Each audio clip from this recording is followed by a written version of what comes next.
Aujourd'hui, cap sur Bastia en Haute-Corse. Entre mer et montagne, la cité portuaire a gardé un charme authentique avec ses façades colorées et ses édifices religieux, sans oublier ses nombreux sentiers de randonnée et ses trésors gourmands. On l'appelle la petite perle de la Méditerranée. Bastia, réputé pour son quartier historique. 15 degrés sur le Vieux-Port. Ces retraités belges ont fui la grisaille et la pluie. Voir ce ciel bleu marine presque au-dessus des maisons, c'est extraordinaire. C'est vraiment ce qu'on voulait. Le ciel bleu, Oui. c'est vrai qu'on ne l'avait plus vu depuis au moins un mois ou deux. Ils aiment se perdre dans les ruelles étroites et arpenter le vieux quartier pittoresque. C'est beau.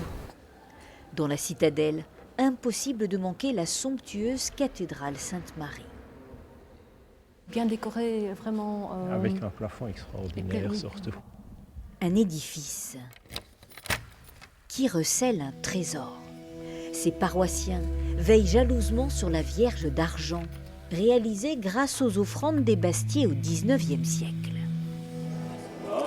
Tous les 15 août, elle est portée en procession dans les rues. Elle pèse 600 kilos. On est entre 16 et 18 personnes pour pouvoir la porter. On a une dévotion pour cette statue depuis qu'on est gamin, quoi. Des habitants fiers de leurs racines et de leur paysage. Ces marcheurs les redécouvrent sans cesse lors de randonnées à quelques kilomètres du centre-ville. Là, il fait chaud, là. Ça monte surtout. Ah mais non, on va boire un coup. Laurent Bertolotto est guide professionnel et emmène ses amis sur ce sentier façonné au fil des siècles.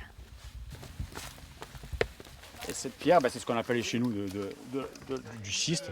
C'est des pierres qu'on arrive à débiter pour avoir des pierres plates qu'on peut mettre par terre, mais qu'on peut mettre aussi sur les toits des maisons. Après une heure de marche, la récompense, C'est fabuleux, tellement. cette vue imprenable sur la ville. La Corse, l'île de beauté.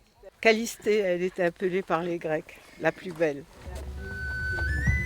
Au bout de l'ascension, à 600 mètres d'altitude, cette clairière et un édifice, une glacière du XVIe siècle.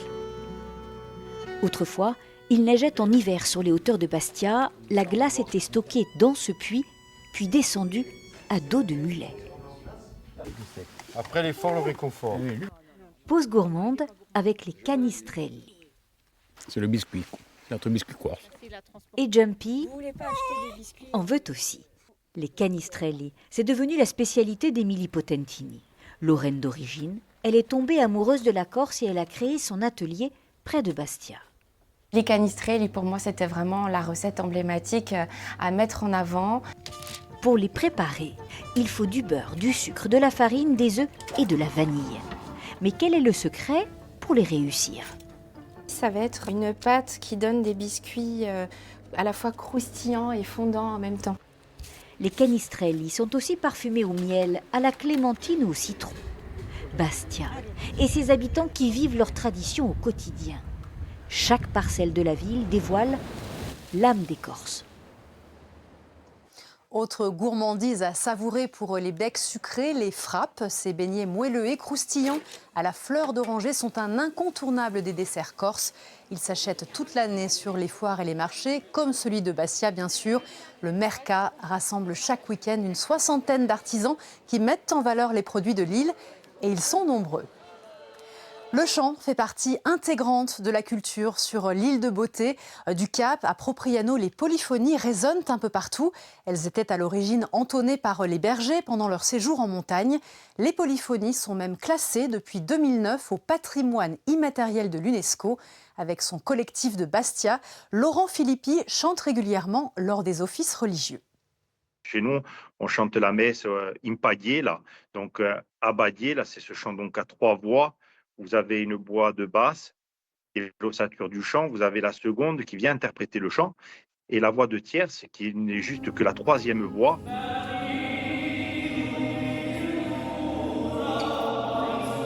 Faire entrechoquer nos voix donne une 4e voix qui serait dans le jargon musical une quinte, qu'on appelle chez nous la voix de l'ange, à Oge et Ilandulu. Le sacré est très présent dans la culture corse, hein, même pour la personne qui peut être non-croyante, peut chanter également les messes. Hein. Vous voyez, il y a un aspect très social et très traditionnel.